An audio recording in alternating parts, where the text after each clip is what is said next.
예배 드릴 때 이것만은 절대 하지 마세요. 하나님이 진짜 원하시는 예배, 여러분이 매주 드리는 그 예배, 하나님께 닿고 있습니까? 매주 빠지지 않고 나가고 있으니까 당연히 닿고 있다고 생각하지 않으셨습니까? 저도 그랬습니다.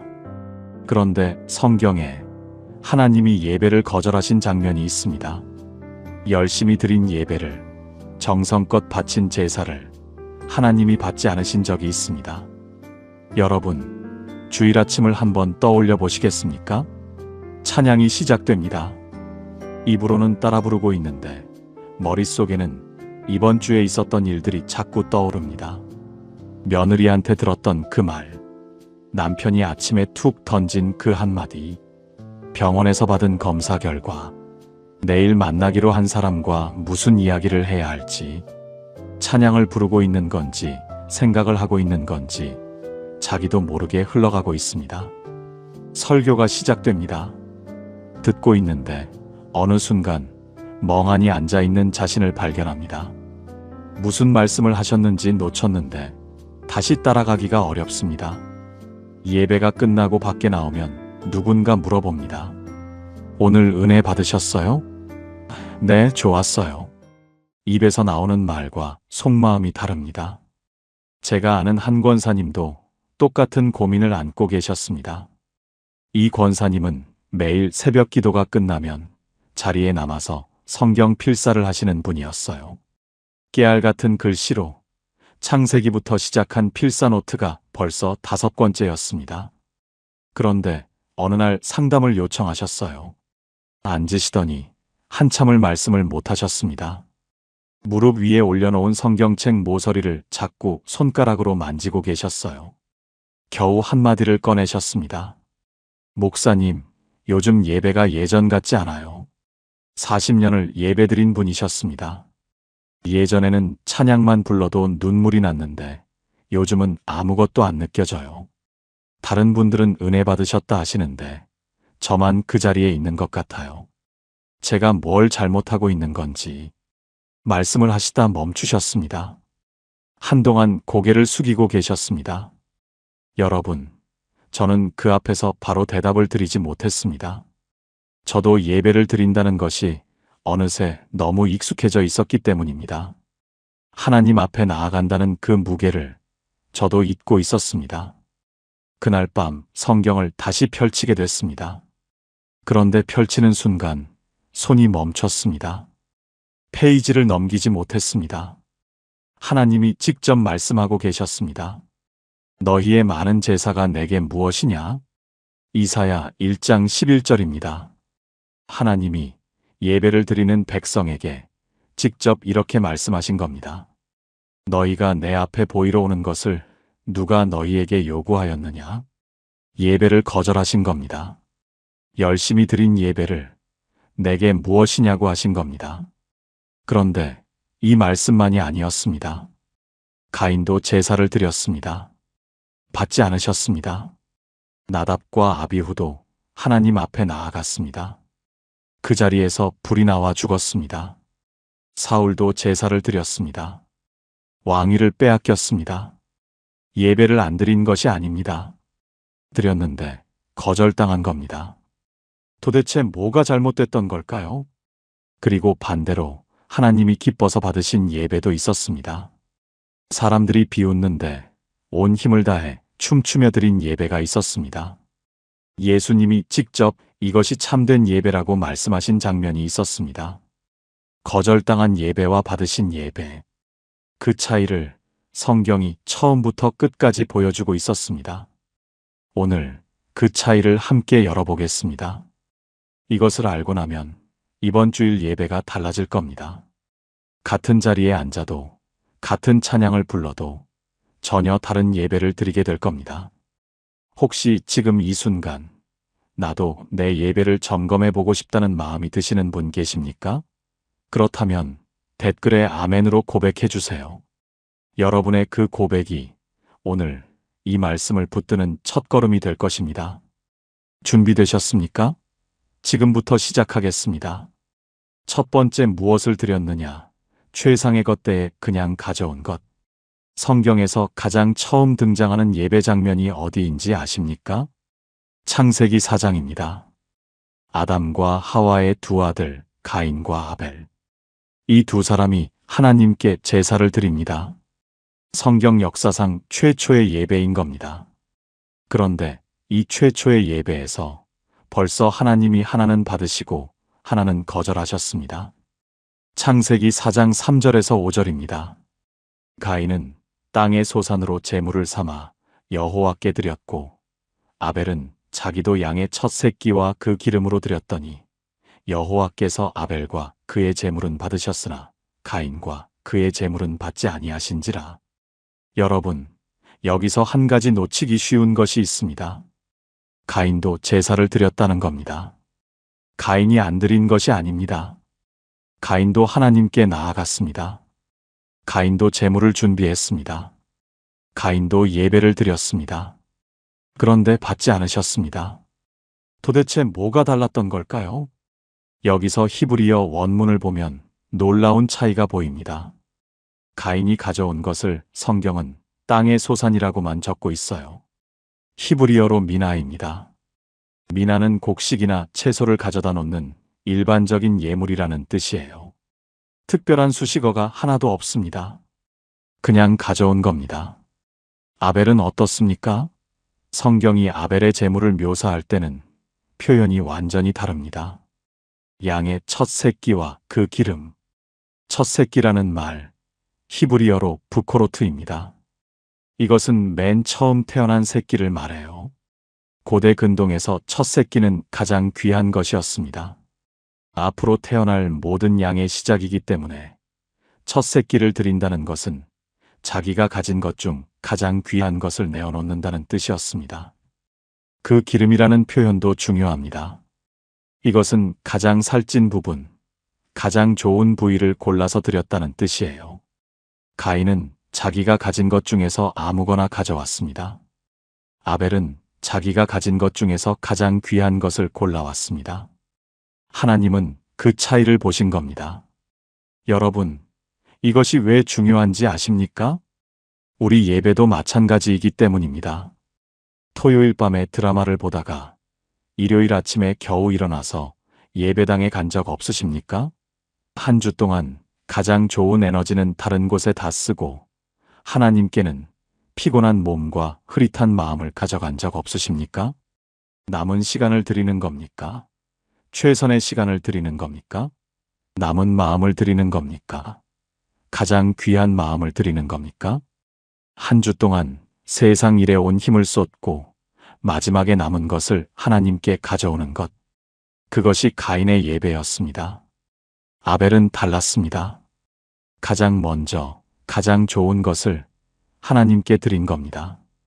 여러분, 우리의 예배는 가인의 예배입니까? 아벨의 예배입니까? 하나님은 제물의 크기를 보시는 것이 아닙니다. 그 제물을 고를 때의 마음을 보시는 겁니다. 이번 주일 예배당에 가시기 전에 한번 생각해 보시겠습니까? 오늘 내가 하나님께 드리는 것이 무엇인가? 이 질문 하나만 가지고 가셔도 예배가 달라질 겁니다. 함께 기도하시겠습니까? 하나님 아버지, 감사합니다. 아벨처럼 가장 귀한 것을 먼저 드리는 예배자가 되고 싶습니다. 남은 것이 아니라 첫 것을, 대충이 아니라 최선을 드리는 삶이 되게 해주세요. 제 시간도, 제 마음도, 제 삶도 가장 좋은 부분을 하나님께 먼저 드리겠습니다. 예수님의 이름으로 기도합니다. 아멘. 그런데 여러분, 가인과 아벨의 이야기를 듣고 이런 생각이 드실 수 있습니다. 최상의 것을 드리면 되는 거구나. 정성껏 준비하면 하나님이 받으시는 거구나. 그런데 성경에 놀라운 장면이 있습니다. 이스라엘 백성이 최상의 제물을 가져왔습니다. 정해진 절차를 정확히 지켰습니다. 빠뜨린 것이 하나도 없었습니다. 그런데 하나님이 이렇게 말씀하셨습니다. 너희 절기를 내가 미워하여 멸시한다. 최상의 것을 드렸는데도 거절하신 겁니다. 도대체 왜 그러신 걸까요? 두 번째 마음 없이 드린 예배, 입술은 가까우나 마음은 먼. 아모스 5장 21절에서 24절. 이 말씀은 읽을 때마다 등골이 서늘해지는 말씀입니다. 내가 너희 절기를 미워하여 멸시하며 너희 성회를 기뻐하지 아니하나니 너희가 내게 번제나 소제를 드릴지라도 내가 받지 아니하겠고 너희 살진 희생의 화목제도 내가 돌아보지 아니하리라. 여러분, 이게 어떤 상황인지 아십니까? 이스라엘 백성이 제사를 안 드린 것이 아닙니다. 드렸습니다. 번제도 드렸고 소제도 드렸고 화목제도 드렸습니다. 하나님이 정하신 절기도 지켰고 성회도 열었습니다. 제물도 살진 것으로 가장 좋은 것으로 가져왔습니다. 가인과 달랐습니다. 가인은 아무거나 가져왔지만 이스라엘은 제대로 가져왔습니다. 형식도 맞았고 제물도 맞았고 절차도 맞았습니다. 그런데 하나님이 미워하여 멸시한다고 하신 겁니다. 돌아보지 아니하리라고 하신 겁니다. 왜 그러신 걸까요? 이사야 29장 13절에 그 이유가 나옵니다. 이 백성이 입으로는 나를 가까이하며 입술로는 나를 공경하나 그들의 마음은 내게서 먼 것이라. 여기서 가까이하다라는 말, 히브리어로 니가쉬라는 단어가 쓰입니다. 이 단어는 제사장이 제단 앞으로 나아갈 때 쓰는 단어예요. 몸은 제단 앞에 있다는 겁니다. 예배 자리에 나와 있다는 겁니다. 그런데 하나님이 보시기에 마음은 그 자리에 없었던 겁니다. 여러분, 이것이 2700년 전 이스라엘만의 이야기입니까? 우리 이야기이기도 합니다. 언제부터인지 예배가 하나님을 만나러 가는 시간이 아니라 일요일에 하는 일이 됐습니다. 월요일에 출근하는 것처럼 주일에 교회 가는 것. 그게 습관이 되어버린 거지요. 매주 같은 시간에 같은 자리에 앉아서 같은 순서를 따라갑니다. 헌금도 드리고 기도도 하고 설교도 듣습니다. 그런데 예배가 끝나고 나오면 무엇이 남아 있습니까? 오늘 설교가 좀 길었어. 점심 뭐 먹지? 마음이 한 번도 하나님께 닿지 않은 채로 예배가 끝나버린 적 없으십니까? 여러분, 하나님이 보시는 것은 예배의 형식이 아닙니다. 제물의 크기도 아닙니다. 찬양의 볼륨도 아닙니다. 마음입니다. 이 마음이 지금 어디를 향하고 있느냐? 이 예배 자리에 앉아서 정말로 하나님을 만나러 왔느냐? 아니면 습관처럼, 의무처럼 안 오면 찜찜하니까 왔느냐? 하나님은 그 차이를 정확히 아십니다. 아모스는 이 말씀 바로 뒤에 이렇게 선포합니다. 오직 정의를 물같이 공의를 마르지 않는 시내같이 흐르게 할지어다. 하나님이 원하신 것은 더 많은 제사가 아니었습니다. 더 큰 제물이 아니었습니다. 마음이 바뀐 삶이었습니다. 예배 자리에서 느낀 것이 삶 속에서 흘러나오는 것이었습니다. 형식은 완벽했는데 마음이 빠져 있었던 이스라엘. 하나님은 그 예배를 미워한다고까지 말씀하셨습니다. 여러분, 이번 주일 예배 시작하기 전에 1분만 눈을 감아 보시겠습니까? 그리고 하나님께 이렇게 한마디만 해보시겠습니까? 하나님, 제 마음이 여기 있습니다. 이 한마디가 형식만 남은 예배를 진짜 예배로 바꾸는 첫 걸음이 될 겁니다. 함께 기도하시겠습니까? 하나님 아버지, 죄송합니다. 입술로는 가까이 나아갔으면서 마음은 멀리 있었던 적이 얼마나 많았는지 모릅니다. 몸은 예배당에 있었는데 마음은 한 번도 하나님 앞에 나아가지 못했던 그 시간들을 고백합니다. 이번 주일부터 마음을 먼저 드리겠습니다. 형식보다 먼저 제 마음이 하나님께 닿는 예배를 드리게 해주세요. 예수님의 이름으로 기도합니다. 아멘. 그런데 여러분, 여기서 이런 생각이 드실 수 있습니다. 마음만 있으면 되는 거구나. 진심으로 드리면 하나님이 받으시는 거구나. 그런데 성경에는 마음이 뜨거웠던 사람이 있었습니다. 하나님을 향한 열심이 가득했던 사람이 있었습니다. 그런데 그 자리에서 불이 나와 죽었습니다. 마음도 있었는데 왜 죽은 걸까요? 세 번째, 내 방식대로 드린 예배, 하나님이 명하지 않은 불. 레위기 10장 1절에서 2절. 이 말씀은 성경에서 가장 충격적인 장면 중 하나입니다. 아론의 아들 나답과 아비후가 각각 자기 향로를 가져다가 불을 담고 그 위에 향을 놓아 여호와의 명하시지 아니한 다른 불을 여호와 앞에 드렸더니 불이 여호와 앞에서 나와 그들을 삼킴에 그들이 여호와 앞에서 죽은지라. 여러분, 이 장면이 어떤 상황인지 아십니까? 나답과 아비후는 아무나가 아닙니다. 아론의 아들들입니다. 아론은 이스라엘의 대제사장이에요. 나답과 아비후는 아버지를 이어 제사장이 된 사람들입니다. 이들이 예배를 드렸습니다. 향로를 가져왔습니다. 불을 담았습니다. 향을 놓았습니다. 겉으로 보면 제사장이 해야 할 일을 하고 있는 겁니다. 그런데 성경이 딱 한마디를 덧붙입니다. 여호와의 명하시지 아니한 다른 불. 히브리어로 에쉬자라입니다. 에쉬는 불, 자라는 낯선, 이질적인, 허가되지 않은 이라는 뜻이에요. 이 다른 불이 무엇인지 학자들 사이에서도 여러 해석이 있습니다. 성막 번제단의 불이 아닌 다른 곳에서 가져온 불이었다는 해석도 있고 하나님이 정하지 않은 시간에 드린 것이라는 해석도 있어요. 어떤 해석이든 핵심은 같습니다. 하나님이 이렇게 드려라고 정하신 방식이 있었는데 나답과 아비후가 자기 방식대로 드린 겁니다. 여러분, 여기서 한 가지 생각해 보셔야 할 것이 있습니다. 나답과 아비후가 예배를 안 드린 것이 아닙니다. 마음이 없었다고도 볼 수 없습니다. 향로를 들고 하나님 앞에 직접 나아갔으니까요. 가인처럼 아무거나 가져온 것도 아닙니다. 이스라엘처럼 마음이 빠진 것도 아닙니다. 그런데 죽었습니다. 이유는 하나입니다. 하나님이 원하시는 방식이 아니라 자기가 원하는 방식으로 드렸기 때문입니다. 성막 안을 한번 떠올려 보시겠습니까? 지성소 앞에 휘장이 드리워져 있습니다. 금 향로에서 향 연기가 피어오릅니다. 나답이 자기 향로에 불을 담습니다. 아비후도 자기 향로에 불을 담습니다. 두 사람이 휘장을 걷고 안으로 들어갑니다.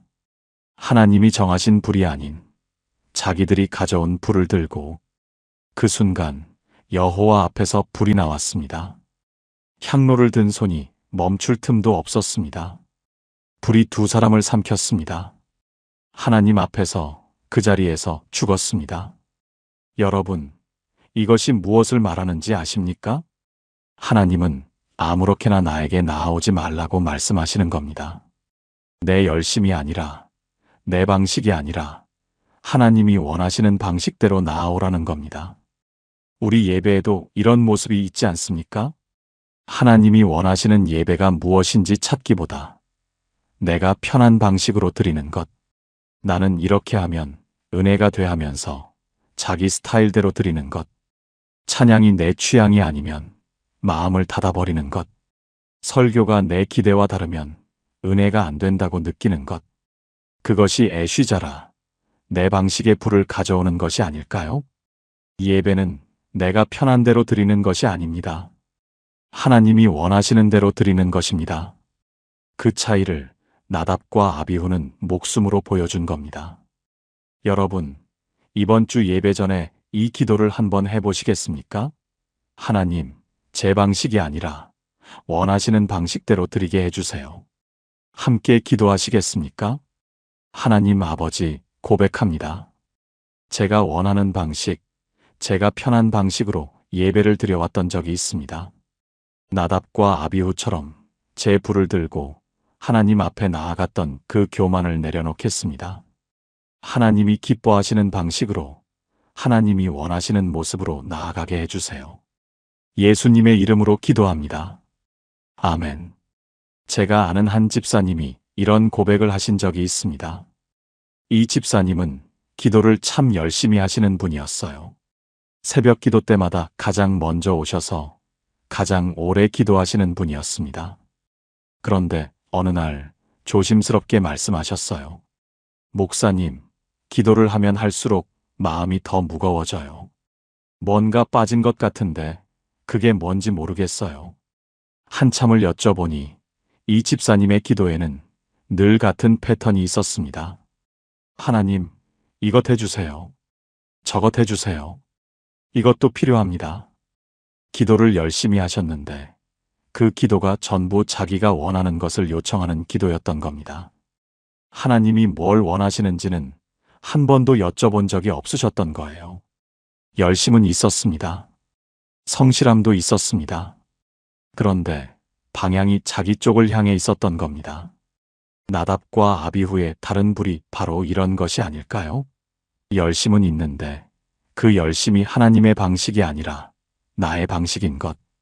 그런데 여러분, 여기서 한 가지 더 생각해 볼 것이 있습니다. 그러면 하나님의 방식대로 드리면 되는 거구나. 정해진 대로만 하면 하나님이 받으시는 거구나. 그런데 성경에 하나님의 방식을 정확히 따른 사람이 있었습니다. 정해진 대로 제사를 드렸습니다. 형식도 맞았고, 절차도 맞았고, 제물도 맞았습니다. 그런데 거절당했습니다. 사울이었습니다. 방식까지 맞았는데 왜 거절당한 걸까요? 네 번째 순종 없이 드린 예배, 순종이 제사보다 낫다? 사무엘상 15장. 사울에게 하나님의 명령이 내려옵니다. 아말렉을 치되 모든 것을 진멸하라. 사람도 가축도 아무것도 남기지 말라. 하나님의 명령은 분명했습니다. 그런데 사울은 어떻게 했습니까? 사무엘상 15장 9절입니다. 사울과 백성이 아각과 양과 소의 가장 좋은 것, 살진 것과 어린 양과 모든 좋은 것을 남기고 진멸하기를 즐겨하지 아니하고 가장 좋은 것을 남겨둔 겁니다. 왜 남겨뒀습니까? 사울이 사무엘에게 이렇게 말합니다. 사무엘상 15장 15절. 백성이 당신의 하나님 여호와께 제사하려 하여 양과 소의 가장 좋은 것을 남겼나이다. 여러분, 들으셨습니까? 사울의 변명을 제사하려고 남겼습니다. 하나님께 드리려고 남겼습니다. 얼핏 들으면 맞는 말 같지 않습니까? 가장 좋은 것을 골라서 하나님께 제사로 드리겠다는 겁니다. 아벨이 첫 새끼를 드린 것처럼 최상의 것을 드리겠다는 거 아닙니까? 그런데 사무엘이 사울에게 한 말, 이 한마디가 예배의 본질을 꿰뚫습니다. 사무엘상 15장 22절. 여호와께서 번제와 다른 제사를 그의 목소리를 청종하는 것을 좋아하심같이 좋아하시겠나이까. 순종이 제사보다 낫고 듣는 것이 수장의 기름보다 나으니이다. 순종이 제사보다 낫다. 이 말씀 앞에서 사울의 변명이 무너집니다. 사울은 제사를 드리겠다고 했습니다. 제물도 최상급이었습니다. 형식도 맞았습니다. 그런데 한 가지가 빠져 있었습니다. 순종입니다. 하나님이 다 없애라고 하셨는데 사울은 좋은 건 남기겠습니다라고 한 겁니다. 하나님의 말씀보다 자기 판단을 앞세운 겁니다. 여러분, 이 장면을 떠올려 보시겠습니까? 사무엘이 사울 앞에 섭니다. 사울이 환하게 맞이합니다. 여호와의 말씀을 다 행하였나이다. 사무엘이 묻습니다. 그러면 내 귀에 들리는 이 양 울음소리와 소 울음소리는 무엇이냐? 사울의 얼굴이 굳어집니다. 양 울음소리, 사울이 남겨둔 것들이 울고 있었습니다. 숨길 수가 없었습니다. 순종하지 않은 증거가 울음소리로 드러난 겁니다. 여러분, 우리에게도 이런 순간이 있지 않습니까? 하나님이 내려놓으라고 하시는 것이 있는데 좋은 것이니까 붙잡고 있는 것. 하나님이 멈추라고 하시는데 내 판단에는 맞는 것 같아서 계속하는 것. 하나님이 용서하라고 하시는데 아직 준비가 안 됐다고 미루는 것. 그러면서 주일에 예배당에 앉아 찬양을 부르고 헌금을 드리고 기도를 합니다. 사울도 그렇게 했습니다. 제사를 드리겠다고 했습니다. 최상의 것으로 드리겠다고 했습니다. 그런데 하나님이 원하신 것은 제사가 아니었습니다. 순종이었습니다. 순종이 제사보다 낫습니다. 예배보다 먼저 순종이 있어야 합니다. 예배당에 앉기 전에 하나님의 말씀에 내 삶이 먼저 맞추어져 있어야 합니다. 여러분, 오늘 하나님께 한 가지만 내려놓아 보시겠습니까? 지금 붙잡고 있는 것, 하나님이 놓으라고 하시는데 놓지 못하고 있는 그것, 그 한 가지만 내려놓는 것이 어떤 제사보다 귀한 예배가 될 겁니다. 함께 기도하시겠습니까? 하나님 아버지, 고백합니다. 사울처럼 제 판단을 앞세워왔던 적이 있습니다. 하나님이 내려놓으라 하신 것을 좋은 것이니까 붙잡고 있었습니다. 순종이 제사보다 낫다는 이 말씀 앞에 오늘 저를 내려놓겠습니다. 제 판단보다 하나님의 뜻을, 제 계획보다 하나님의 말씀을 먼저 따르겠습니다. 예수님의 이름으로 기도합니다. 아멘. 여러분, 지금까지 4가지를 함께 보았습니다. 최상의 것을 드리지 않은 가인, 마음 없이 형식만 드린 이스라엘, 자기 방식대로 드린 나답과 아비후, 순종 없이 제사를 드린 사울. 이 4사람, 4장면에는 하나의 공통점이 있습니다. 모두 예배를 드렸다는 겁니다. 그런데 모두 거절당했습니다. 재물이 잘못된 것도 있었고, 마음이 잘못된 것도 있었고, 방식이 잘못된 것도 있었고, 순종이 빠진 것도 있었습니다. 그렇다면 도대체 하나님이 진짜 원하시는 예배는 어떤 모습일까요? 재물도 맞고, 마음도 맞고, 방식도 맞고, 순종도 있는 예배. 그런 예배가 성경에 있을까요? 있었습니다. 그런데 그 예배를 드린 사람은 성경에서 가장 큰 죄를 지은 사람이었습니다. 5번째 하나님이 원하신 것은 제사가 아니라 마음이었습니다. 성경에서 가장 큰 죄를 지은 왕이 누구입니까? 다윗입니다. 간음을 했습니다. 그것도 자기 충성스러운 부하의 아내와, 그리고 그것을 숨기려고 그 부하를 전쟁터 맨 앞에 세워서 죽게 했습니다. 간음과 살인, 왕이 저지른 가장 추악한 범죄였습니다. 선지자 나단이 다윗 앞에 섰습니다. 비유를 하나 들었습니다. 부자가 가난한 자의 어린 양 한 마리를 빼앗은 이야기를. 다윗이 분노합니다. 그런 자는 죽어 마땅하다. 나단이 다윗의 눈을 똑바로 봅니다. 그리고 한마디를 합니다. 당신이 그 사람이라. 사무엘하 12장 7절입니다. 그 순간 다윗에게 무슨 일이 일어났을까요? 변명을 할 수 있었습니다.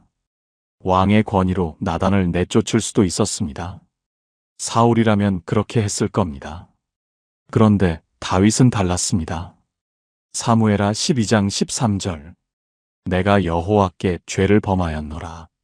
한마디였습니다. 변명도 없었습니다. 내가 죄를 범했다. 그리고 그 밤 다윗이 쓴 시가 있습니다. 시편 51편입니다. 시편 51편 16절에서 17절. 주께서는 제사를 기뻐하지 아니하시나니 그렇지 아니하면 내가 드렸을 것이라 주는 번제를 기뻐하지 아니하시나이다. 하나님이 구하시는 제사는 상한 심령이라. 하나님이여 상하고 통회하는 마음을 주께서 멸시하지 아니하시리이다. 여러분, 이 말씀이 누구의 입에서 나온 것인지 기억하셔야 합니다. 간음한 사람의 입에서 나왔습니다. 살인한 사람의 입에서 나왔습니다. 성경에서 가장 큰 죄를 지은 왕의 입에서 나왔습니다.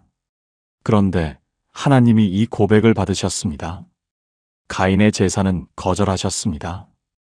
이스라엘의 완벽한 제사는 미워하셨습니다. 나답과 아비후는 죽었습니다. 사울의 제사는 거절하셨습니다. 그런데 간음하고 살인한 다윗의 고백을 받으셨습니다. 왜 그러셨을까요? 하나님이 구하시는 제사는 상한 심령이라. 히브리어로 상한이라는 말은 니쉬바르입니다. 이 단어는 부서진, 깨어진이라는 뜻이에요. 그릇이 깨지듯이 완전히 부서진 상태를 말합니다. 통회하는 이라는 말은 니드케입니다. 짓눌린, 으스러진이라는 뜻이에요. 다윗이 하나님 앞에 내어놓은 것은 완벽한 제물이 아니었습니다. 최상의 양이 아니었습니다. 정확한 절차가 아니었습니다. 부서진 마음이었습니다. 으스러진 영혼이었습니다. 더 이상 자기를 세울 수 없는 완전히 무너진 자신을 그대로 내어놓은 겁니다. 하나님은 바로 그것을 받으셨습니다. 여러분, 예배당에 앉아 계실 때 이런 마음이 드신 적 있으십니까? 나 같은 사람이 하나님 앞에 나아가도 될까? 이번 주에 이런 실수를 했는데 이 모습으로 예배를 드려도 되는 걸까? 됩니다. 하나님은 완벽한 사람의 예배를 기다리시는 것이 아닙니다. 부서진 마음을 가지고 나아오는 사람, 하나님, 저 이렇습니다 하고 그대로 내어놓는 사람, 그 사람의 예배를 하나님은 절대로 멸시하지 않으신다고 다윗이 고백하고 있는 겁니다. 제가 아는 한 권사님이 계셨습니다.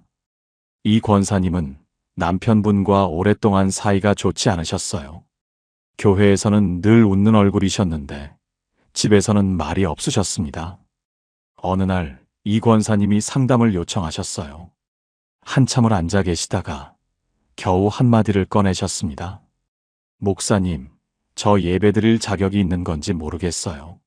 남편한테 마음이 이런데 어떻게 하나님 앞에 나가요? 이 권사님은 남편을 용서하지 못하는 자기 자신이 부끄러웠던 겁니다. 그래서 예배 자리에 앉아 있어도 마음이 편하지 않으셨던 거예요. 저는 이렇게 말씀드렸습니다. 권사님, 그 마음 그대로 하나님께 가져가세요. 용서 못하는 마음, 부끄러운 마음, 화나는 마음 다 가져가셔도 됩니다. 하나님은 깨끗한 마음을 가져오라고 하신 적이 없으세요. 부서진 마음을 가져오라고 하셨습니다. 그 권사님이 고개를 드셨습니다. 그리고 그 주일 예배 시간에 처음으로 찬양을 부르시면서 눈물을 흘리셨습니다. 완벽해져서 우신 것이 아닙니다. 부서진 마음을 그대로 들고 하나님 앞에 나아간 것, 그것이 예배가 됐던 겁니다. 여러분, 오늘 가장 숨기고 싶은 마음이 무엇입니까? 가장 부끄러운 마음이 무엇입니까? 그것을 하나님께 그대로 내어놓아 보시겠습니까? 그것이 하나님이 구하시는 제사입니다. 상하고 통회하는 마음. 그 마음을 하나님은 절대로 멸시하지 않으십니다. 함께 기도하시겠습니까? 하나님 아버지, 감사합니다. 완벽해야만 나아갈 수 있는 줄 알았습니다. 깨끗해야만 예배드릴 수 있는 줄 알았습니다. 다윗처럼 부서진 마음 그대로 하나님 앞에 나아가겠습니다. 상하고 통회하는 이 마음을 오늘 하나님 앞에 내어놓겠습니다. 이 마음을 멸시하지 않으시는 하나님 감사합니다. 예수님의 이름으로 기도합니다. 아멘. 여러분, 지금까지 살펴본 것을 정리하면 이렇습니다. 하나님이 원하시는 것은 재물이 아니었습니다. 형식이 아니었습니다. 방식이 아니었습니다. 순종만도 아니었습니다. 상하고 통회하는 마음이었습니다. 그런데 여러분, 여기서 한 가지 질문이 남습니다. 다윗은 구약시대 사람입니다. 시편 51편은 구약의 고백입니다. 그렇다면 예수님은 예배에 대해 뭐라고 말씀하셨을까요? 예수님이 직접 이것이 참된 예배다라고 정의하신 장면이 성경에 있을까요? 있습니다. 단 한 번, 딱 한 장면에서, 그것도 성전에서가 아니라 우물가에서, 그것도 유대인에게가 아니라 사마리아 여인에게. 여러분, 혹시 지금까지 이 말씀을 들으시면서 마음이 움직이신 분 계십니까?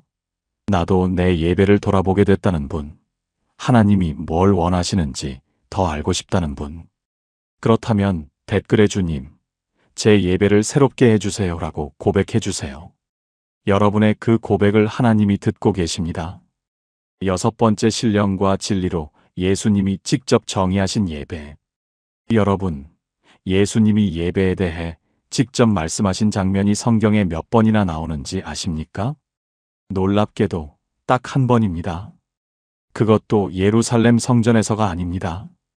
갈릴리 회당에서도 아닙니다. 사마리아 수가 성 우물가에서입니다. 그리고 그 말씀을 들은 사람은 제자들이 아니었습니다.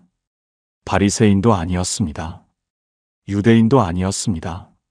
남편이 5번이나 바뀐 사마리아 여인이었습니다. 유대인들이 거들떠보지도 않는 사마리아 사람. 게다가 여자. 게다가 남편이 5이나 바뀐 여자.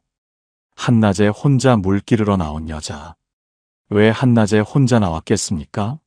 다른 여자들이 모여있는 아침 시간을 피한 겁니다. 사람들의 시선이 무서웠던 겁니다. 이 여인이 예수님에게 질문을 합니다. 요한복음 4장 20절. 우리 조상들은 이 산에서 예배하였는데 당신들의 말은 예배할 곳이 예루살렘에 있다 하더이다. 이것은 단순한 질문이 아닙니다. 사마리아 사람들은 그리심산에서 예배하고 유대인들은 예루살렘 성전에서 예배합니다. 이 갈등은 수백 년 동안 이어져 온 것이었어요. 도대체 어디서 예배해야 맞는 겁니까? 이 여인은 예배의 장소를 물었습니다. 어디서 드려야 하나님이 받으시는지를 물은 겁니다. 그런데 예수님의 대답은 전혀 예상 밖이었습니다. 요한복음 4장 21절에서 24절. 여자여 내 말을 믿으라. 이 산에서도 말고 예루살렘에서도 말고 너희가 아버지께 예배할 때가 이르리라. 아버지께 참되게 예배하는 자들은 영과 진리로 예배할 때가 오나니 곧 이때라. 아버지께서는 자기에게 이렇게 예배하는 자들을 찾으시느니라. 하나님은 영이시니 예배하는 자가 영과 진리로 예배할지니라. 여러분, 이 말씀에서 예수님이 하신 것이 무엇인지 아십니까? 예배의 장소를 완전히 무너뜨리신 겁니다. 이 산도 아니고 예루살렘도 아니다. 어디서 드리느냐가 중요한 것이 아니라는 겁니다. 그리고 예배를 새롭게 정의하셨습니다. 영과 진리로. 영이라는 말, 헬라어로 푸뉴마입니다. 푸뉴마는 바람, 숨결, 영이라는 뜻이에요. 눈에 보이지 않지만 분명히 존재하는 것. 형식이 아니라 영혼 깊은 곳에서 우러나오는 것을 말합니다. 진리는 헬라어로 알레테이아입니다. 알레테이아는 감춰진 것이 드러남, 있는 그대로의 참모습이라는 뜻이에요. 여러분, 이 두 단어를 합치면 예수님이 말씀하시는 예배가 보입니다. 형식이 아니라 영혼 깊은 곳에서 꾸미지 않은 있는 그대로의 모습으로. 이것이 영과 진리로 드리는 예배입니다. 그런데 여러분, 예수님이 이 말씀을 하신 상대가 누구인지 다시 한번 보시겠습니까? 남편이 5번 바뀐 여자입니다. 지금 함께 사는 사람도 남편이 아닌 여자입니다. 사람들 눈을 피해 한낮에 물 기르러 나온 여자입니다. 예수님은 이 여인의 과거를 다 아셨습니다. 요한복음 4장 18절에서 직접 말씀하셨습니다. 내가 남편 5이 있었고 지금 있는 자도 내 남편이 아니니. 다 아시면서 이 여인에게 참된 예배를 가르치신 겁니다. 여러분, 이것이 무엇을 뜻하는지 아십니까? 하나님은 완벽한 사람의 예배를 기다리시는 것이 아닙니다. 깨끗한 사람만 예배할 수 있는 것이 아닙니다. 있는 그대로의 모습으로 영혼 깊은 곳에서 우러나와 하나님 앞에 나아오는 것. 그것을 하나님이 찾으신다고 예수님이 말씀하신 겁니다. 아버지께서는 자기에게 이렇게 예배하는 자들을 찾으시느니라. 하나님이 찾고 계십니다. 완벽한 예배자가 아닙니다. 진심으로 나아오는 예배자를 찾고 계십니다. 제가 아는 한 권사님이 계셨습니다. 이 권사님은 오랫동안 교회에서 자기 자리를 못 찾으셨어요. 봉사를 해도 기도를 해도 늘 마음 한쪽이 허전하셨다고 해요. 어느 날 이 권사님이 조심스럽게 말씀하셨어요. 목사님, 저는 다른 분들처럼 은혜 받는 사람이 아닌 것 같아요. 기도해도 뜨겁지가 않고 찬양해도 감동이 없어요. 저 같은 사람도 하나님이 받아주시는 건가요? 이 권사님은 자기가 예배할 자격이 없는 사람이라고 생각하고 계셨던 겁니다.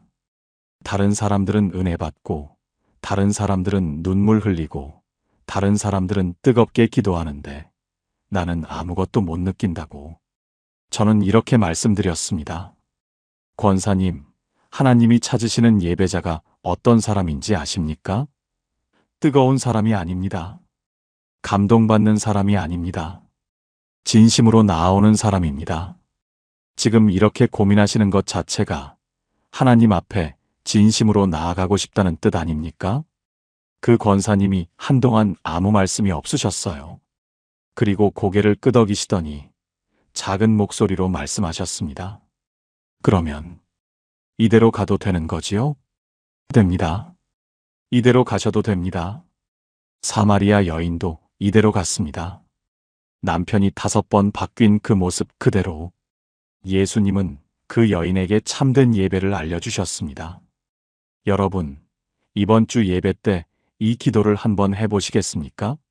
하나님, 제 진짜 모습 그대로 나아갑니다. 꾸미지 않아도 됩니다. 감추지 않아도 됩니다. 있는 그대로 영혼 깊은 곳에서 우러나오는 그 마음. 그것이 하나님이 찾고 계시는 예배입니다. 함께 기도하시겠습니까? 하나님 아버지, 감사합니다. 사마리아 여인에게 참된 예배를 알려주신 것처럼 오늘 저에게도 알려주셨습니다. 완벽해야 나아갈 수 있는 줄 알았습니다. 뜨거워야 예배할 수 있는 줄 알았습니다. 이제 알겠습니다. 있는 그대로 제 영혼 깊은 곳에서 진심으로 나아가면 된다는 것을, 하나님이 저를 찾고 계셨다는 것을, 그 사랑 앞에 오늘 이대로 나아가겠습니다. 예수님의 이름으로 기도합니다. 아멘. 그런데 여러분, 여기서 마지막 질문이 남습니다. 상하고 통회하는 마음으로 영과 진리로 예배하면 됩니다. 그런데 그 예배가 주일 아침에만 머물러도 될까요? 예배당 문을 나서는 순간 예배도 끝나는 걸까요? 성경에 아주 흥미로운 장면이 있습니다. 예수님 부활 후 두 제자가 예루살렘을 떠나 엠마오라는 마을로 걸어가고 있었습니다. 그런데 이 두 사람, 예수님을 바로 옆에 두고도 못 알아봤습니다. 성전에서가 아니라 걸어가는 길 위에서, 찬양 시간이 아니라 저녁 식탁에서, 그곳에서 눈이 열렸습니다. 이 이야기를 아시는 분 많으실 겁니다. 그런데 오늘은 한 가지만 다르게 보시겠습니까? 7번째 삶 전체가 예배, 식탁에서 눈이 열렸습니다. 누가복음 24장. 예수님이 십자가에서 돌아가신 지 사흘째 되는 날입니다. 두 제자가 예루살렘을 떠나고 있습니다. 엠마오라는 마을을 향해 걸어가고 있어요. 약 11km, 2~3시간 거리입니다. 이 두 사람의 마음이 어떤 상태였는지 성경이 보여줍니다.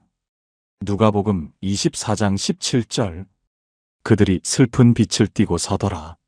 슬픈 빛을 띠고 서 있었습니다. 예수님이 죽으셨으니까요. 자기들이 따르던 분이 십자가에 못 박혀 죽으셨으니까요.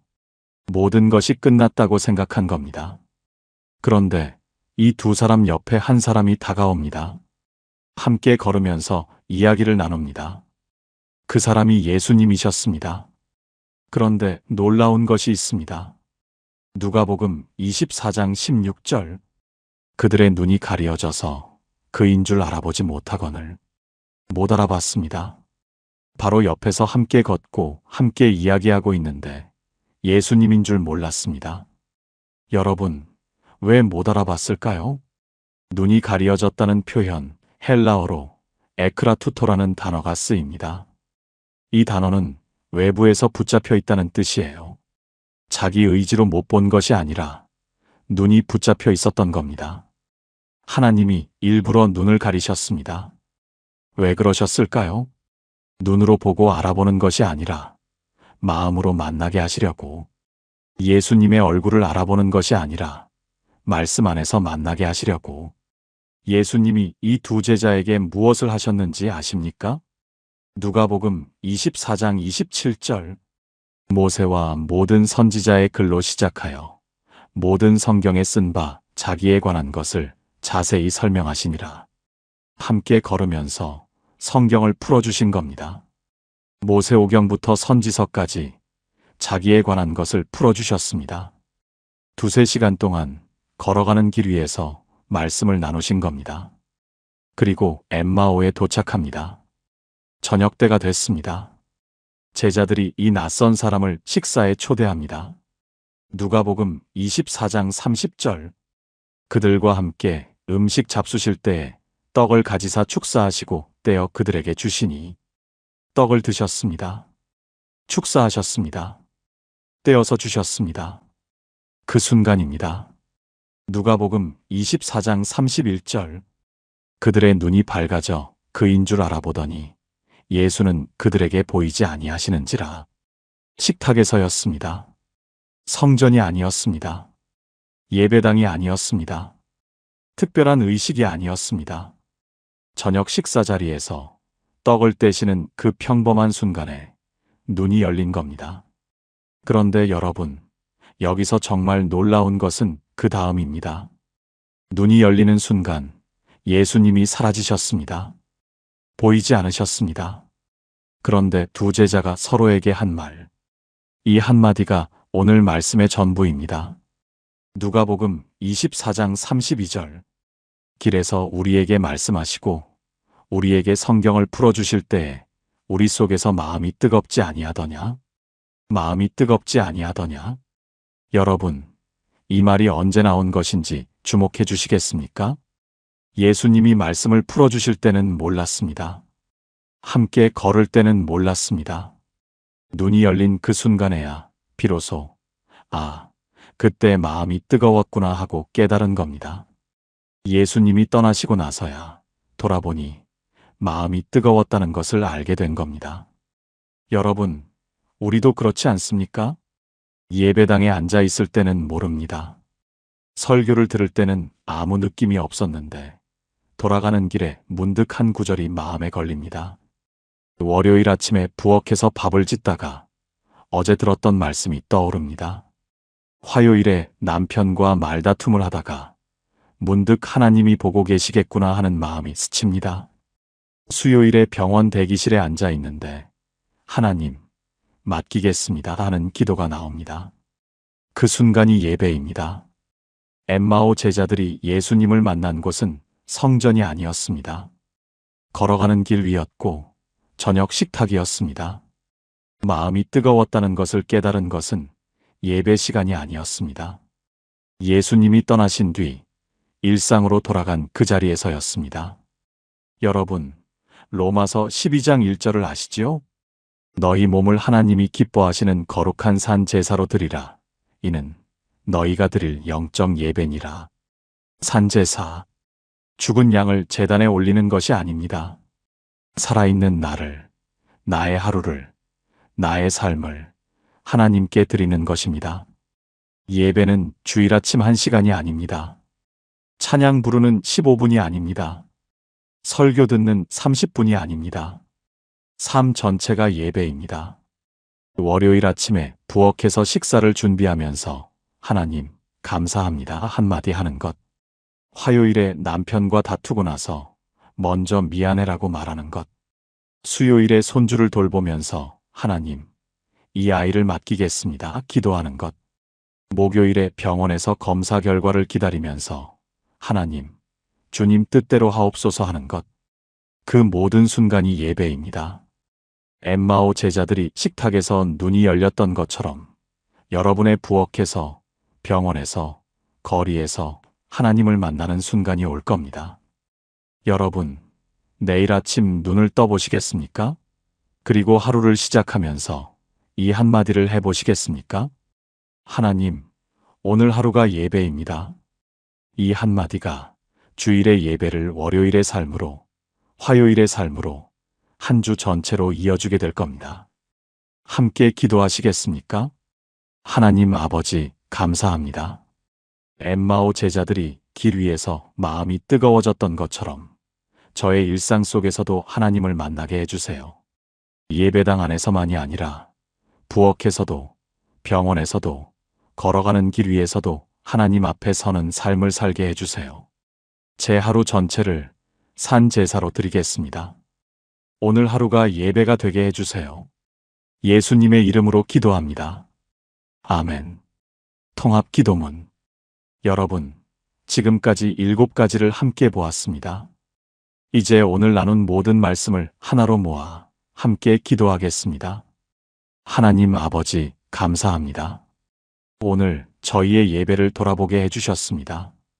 가인처럼 남은 것을 드리는 예배가 아니라 아벨처럼 가장 귀한 것을 먼저 드리는 예배자가 되게 해주세요.